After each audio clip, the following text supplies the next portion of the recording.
Daniel chapter 11. And in the first year of Darius the Mede, I took my stand to support and protect him. Now then, I tell you the truth. 3 more kings will arise in Persia, and then a 4th, who will be far richer than all the others. When he has gained power by his wealth, he will stir up everyone against the kingdom of Greece. Then a mighty king will arise, who will rule with great power and do as he pleases. After he has risen, his empire will be broken up and parcelled out towards the 4 winds of heaven. It will not go to his descendants, nor will it have the power he exercised, because his empire will be uprooted and given to others. The king of the south will become strong, but one of his commanders will become even stronger than he, and will rule his own kingdom with great power. After some years, they will become allies. The daughter of the king of the south will go to the king of the north to make an alliance, but she will not retain her power, and he and his power will not last. In those days she will be betrayed, together with her royal escort and her father, and the one who supported her. Someone from within her family will arise to take her place.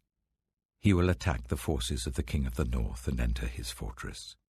He will fight against them and be victorious. He will also seize their gods, their metal images, and their valuable articles of silver and gold, and carry them off to Egypt. For some years he will leave the king of the north alone. Then the king of the north will invade the realm of the king of the south, but will retreat to his own country. His sons will prepare for war and assemble a great army, which will sweep on like an irresistible flood and carry the battle as far as his fortress. Then the king of the south will march out in a rage and fight against the king of the north, who will raise a large army, but it will be defeated. When the army is carried off, the king of the south will be filled with pride and will slaughter many thousands. Yet he will not remain triumphant. For the king of the north will muster another army, larger than the first, and after several years he will advance with a huge army, fully equipped. In those times, many will rise against the king of the south. Those who are violent among your own people will rebel in fulfillment of the vision, but without success. Then the king of the north will come and build up siege ramps and will capture a fortified city. The forces of the south will be powerless to resist. Even their best troops will not have the strength to stand. The invader will do as he pleases. No one will be able to stand against him. He will establish himself in the beautiful land, and will have the power to destroy it. He will determine to come with the might of his entire kingdom, and will make an alliance with the king of the south. And he will give him a daughter in marriage, in order to overthrow the kingdom. But his plans will not succeed or help him. Then he will turn his attention to the coastlands, and will take many of them, but a commander will put an end to his insolence, and will turn his insolence back on him. After this, he will turn back towards the fortresses of his own country, but will stumble and fall, to be seen no more. His successor will send out a tax collector to maintain the royal splendor. In a few years, however, he will be destroyed, yet not in anger or in battle. He will be succeeded by a contemptible person who has not been given the honor of royalty. He will invade the kingdom when its people feel secure, and he will seize it through intrigue. Then an overwhelming army will be swept away before him. Both it and a prince of the covenant will be destroyed. After coming to an agreement with him, he will act deceitfully, and with only a few people he will rise to power. When the richest provinces feel secure, he will invade them, and will achieve what neither his fathers nor his forefathers did. He will distribute plunder, loot, and wealth among his followers. He will plot the overthrow of fortresses, but only for a time. With a large army he will stir up his strength and courage against the king of the south. The king of the south will wage war with a large and very powerful army. But he will not be able to stand because of the plots devised against him. Those who eat from the king's provisions will try to destroy him. His army will be swept away, and many will fall in battle.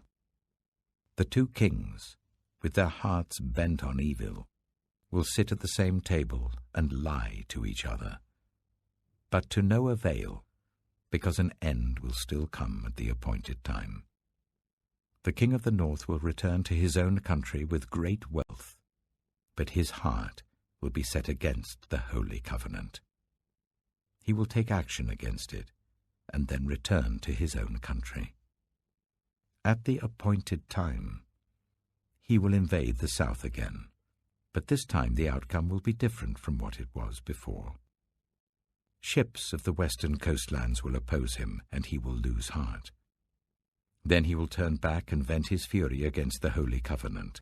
He will return and show favor to those who forsake the Holy Covenant. His armed forces will rise up to desecrate the temple fortress and will abolish the daily sacrifice. Then they will set up the abomination that causes desolation. With flattery he will corrupt those who have violated the covenant, but the people who know their God will firmly resist him.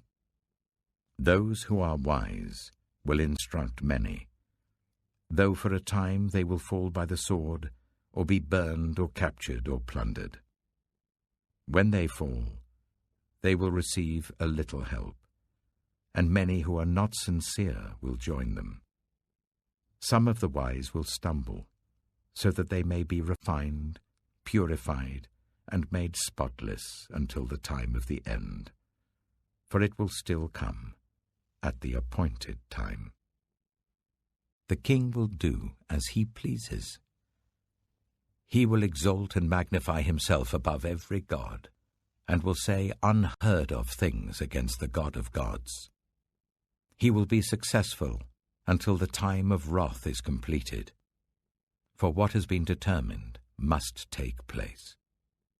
He will show no regard for the gods of his ancestors, or for the one desired by women, nor will he regard any god, but will exalt himself above them all. Instead of them, he will honor a god of fortresses, a god unknown to his ancestors. He will honor with gold and silver, with precious stones and costly gifts. He will attack the mightiest fortresses with the help of a foreign god, and will greatly honor those who acknowledge him. He will make them rulers over many people, and will distribute the land at a price. At the time of the end, the king of the south will engage him in battle, and the king of the north will storm out against him with chariots and cavalry and a great fleet of ships. He will invade many countries and sweep through them like a flood. He will also invade the beautiful land. Many countries will fall, but Edom, Moab, and the leaders of Ammon will be delivered from his hand. He will extend his power over many countries. Egypt will not escape. He will gain control of the treasures of gold and silver and all the riches of Egypt, with the Libyans and Cushites in submission. But reports from the east and the north will alarm him, and he will set out in a great rage to destroy and annihilate many. He will pitch his royal tents between the seas at the beautiful holy mountain. Yet he will come to his end, and no one will help him. Daniel chapter 12. At that time, Michael, the great prince who protects your people, will arise. There will be a time of distress, such as has not happened from the beginning of nations until then. But at that time your people, everyone whose name is found written in the book, will be delivered. Multitudes who sleep in the dust of the earth will awake, some to everlasting life, others to shame and everlasting contempt. Those who are wise will shine like the brightness of the heavens, and those who lead many to righteousness like the stars forever and ever. But you, Daniel, roll up and seal the words of the scroll until the time of the end. Many will go here and there to increase knowledge. Then I, Daniel, looked, and there before me stood two others, one on this bank of the river, and one on the opposite bank. One of them said to the man clothed in linen, who was above the waters of the river, "How long will it be before these astonishing things are fulfilled?" The man clothed in linen, who was above the waters of the river, lifted his right hand and his left hand towards heaven. And I heard him swear by him who lives forever, saying, "It will be for a time, times and half a time, when the power of the holy people has been finally broken. All these things will be completed." I heard, but I did not understand. So I asked, "My Lord, what will the outcome of all this be?" He replied, "Go your way, Daniel, because the words are rolled up and sealed until the time of the end. Many will be purified, made spotless and refined, but the wicked will continue to be wicked. None of the wicked will understand, but those who are wise will understand.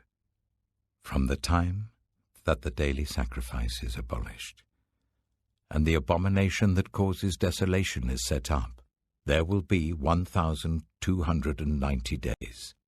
Blessed is the one who waits for and reaches the end of the 1,335 days. As for you, go your way till the end.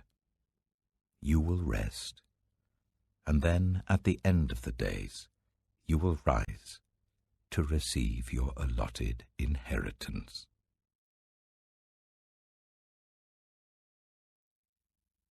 Psalm 130. Out of the depths I cry to you, Lord. Lord, hear my voice. Let your ears be attentive to my cry for mercy. If you, Lord, kept a record of sins, Lord, who could stand? But with you there is forgiveness, so that we can, with reverence, serve you. I wait for the Lord, my whole being waits, and in his word I put my hope. I wait for the Lord, more than watchmen wait for the morning, more than watchmen wait for the morning. Israel, put your hope in the Lord, for with the Lord is unfailing love, and with him is full redemption. He himself will redeem Israel from all their sins.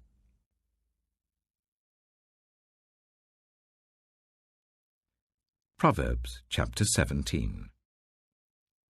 Better a dry crust with peace and quiet than a house full of feasting with strife.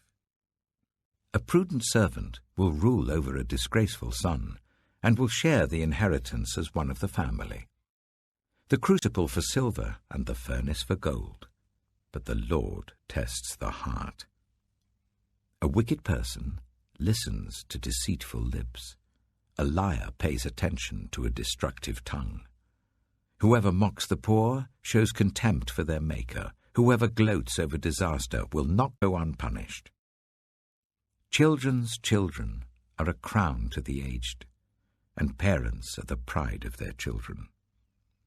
Eloquent lips are unsuited to a godless fool. How much worse lying lips to a ruler. A bribe is seen as a charm by the one who gives it. They think success will come at every turn. Whoever would foster love covers over an offence, but whoever repeats the matter separates close friends. A rebuke impresses a discerning person more than 100 lashes a fool.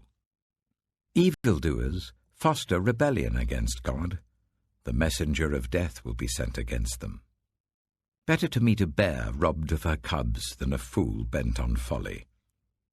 Evil will never leave the house of one who pays back evil for good. Starting a quarrel is like breaching a dam. So drop the matter before a dispute breaks out. Acquitting the guilty and condemning the innocent, the Lord detests them both. Why should fools have money in hand to buy wisdom when they are not able to understand it? A friend loves at all times, and a brother is born for a time of adversity. One who has no sense shakes hands in pledge and puts up security for a neighbour. Whoever loves a quarrel loves sin.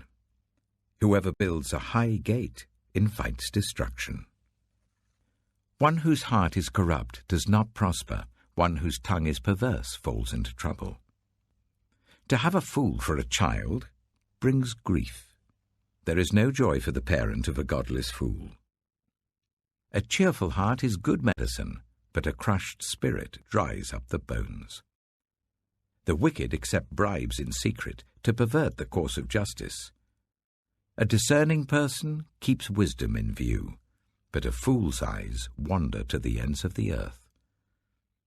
A foolish son brings grief to his father, and bitterness to the mother who bore him. If imposing a fine on the innocent is not good, surely to flog honest officials is not right. The one who has knowledge uses words with restraint, and whoever has understanding is even-tempered. Even fools are thought wise if they keep silent, and discerning if they hold their tongues.